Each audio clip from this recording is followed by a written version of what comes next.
Hey, so I just wanted to do my due diligence as like a human on Earth and show you how I got my Kia Sedona. It's a 2015. Show you how I got it open.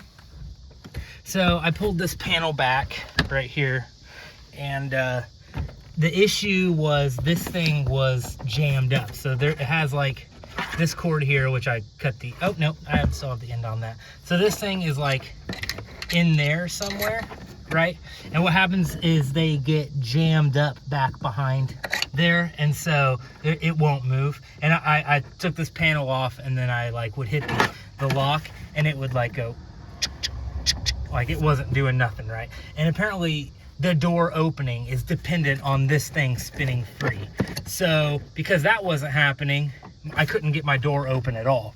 And so I've been like tortured by this for a while, but then I found a video, I'll link it in the description, of a guy basically disassembling the entire door, and this was his issue too. And I just wanted to, like I said, do my due diligence as a human being and just show you that that is a solution if your door isn't opening. And how I got it how I got this thing out, because if I think I just yanked on this one, which I've already yanked it out, so it's not through there anymore. But so it was stuck back behind there. I took this hex key with the star one like that. See, and I put that in here, right? And so I had with one hand, I cranked this back like that. So I cranked this, and I pulled with the other hand. I pulled this back. See how it's like frayed? This is so bad. Like, look at that. Like, it was like this. I didn't do that. It was like this. It was like trapped back there and wrapped up back behind there. It's like a real piece of garbage. Like I said, I'm just gonna unplug this whole unit here, and I'm gonna rip this cord out. I'm just gonna cut it, and then I'm just gonna let it be manual, because I'm not gonna let my door be dependent on some faulty little piece of garbage like this that is just so poorly designed, you know. But I just wanted to show that, you know. And there's these cords, which like I said, I cut the end off of this one, but I did take them out. And in his video, he shows really well how to get those things out as well, out of there. So like I said, I just wanted to show that because it was driving me insane. Like, I was having like major problems. I've been out here for like 4 hours. Thankfully, it's a nice day.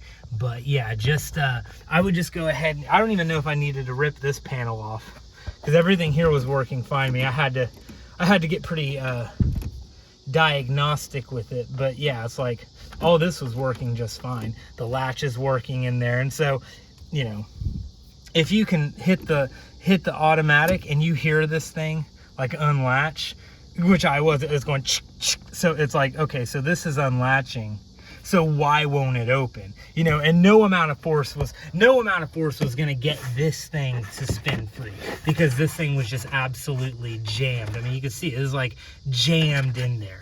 You know, it's like it's frayed all the way up. Like, this thing is just like a piece of garbage. I don't know why they would design it so poorly. But so, like I said, it wouldn't open manual. It wouldn't do anything. It was completely dependent on this cord being free. Now that it is, now it'll open manually, and manual it will stay. Anyway, I'm gonna tear it up a little bit more, and get everything put together. But I just wanted to share that, because apparently it's a problem with these doors.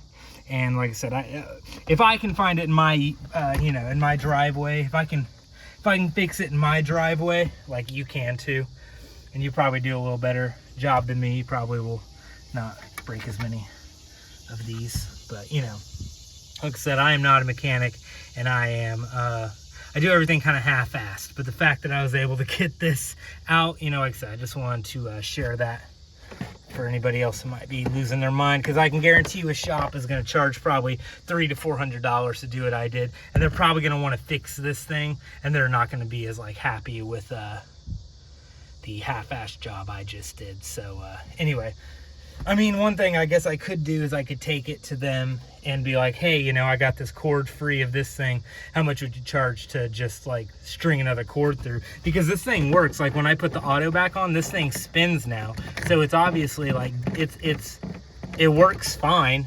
It's just this cord got wrapped up dumbly in it. So I guess I could ask them if they want to just put another cord in there, but I don't know. Like I said, that'd probably be like $250, and I didn't want to spend a cent. I didn't want to spend $106 because the dealership said it would be $169 just to diagnose it, let alone what all they would have to do. So I'm in kind of a tight financial spot right now, so I could not really afford to do that. So if you're like me and you're willing to tear apart your van to get to the problem, you know, then